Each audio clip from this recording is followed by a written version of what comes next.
السلام علیکم ورحمۃ اللہ وبرکاتہ۔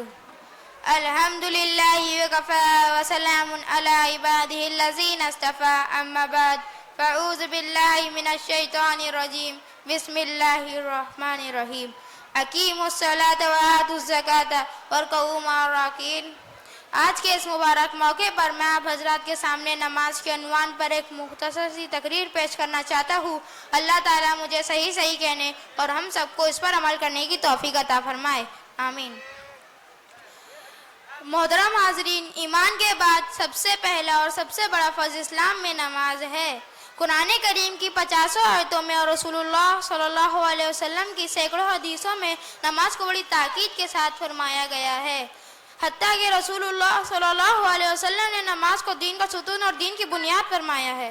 نماز کی عظمت شان کا اندازہ اسی بات سے لگایا جا سکتا ہے کہ اللہ تعالیٰ نے اسلام میں جتنے بھی احکام نازل فرمائے وہ سب اسی زمین پر نازل فرمائے۔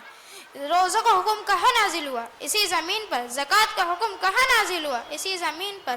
حج کا حکم کہاں ملا؟ اسی زمین پر۔ حتیٰ کہ قرآن پاک جیسے عظیم اور مقدس کتاب کہاں نازل ہوئی؟ اسی زمین پر۔ لیکن مجھے کوئی یہ بتائے کہ نماز کا حکم کہاں نازل ہوا؟ کیا ہماری اسی زمین پر؟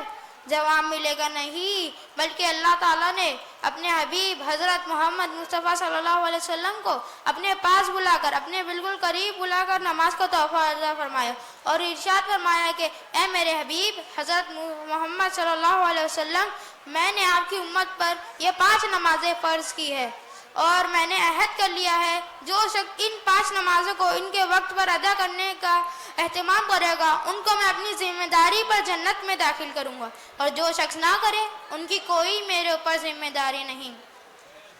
یہ وہ تحفہ ہے جو اللہ تعالیٰ نے آپ صلی اللہ علیہ وسلم کو دیا۔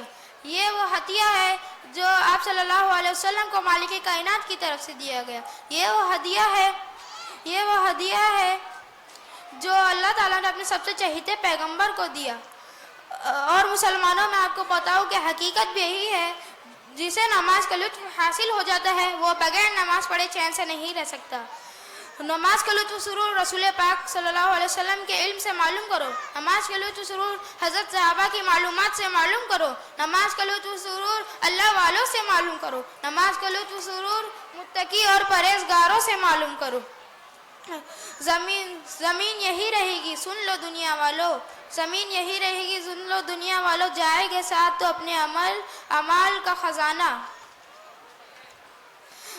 وہ سجدہ روح ہے زمین پر جس سے کانپ جاتی تھی، وہ سجدہ روح ہے زمین پر جس سے کانپ جاتی تھی، اسی کو آج طرف سے ہے منبر و محراب۔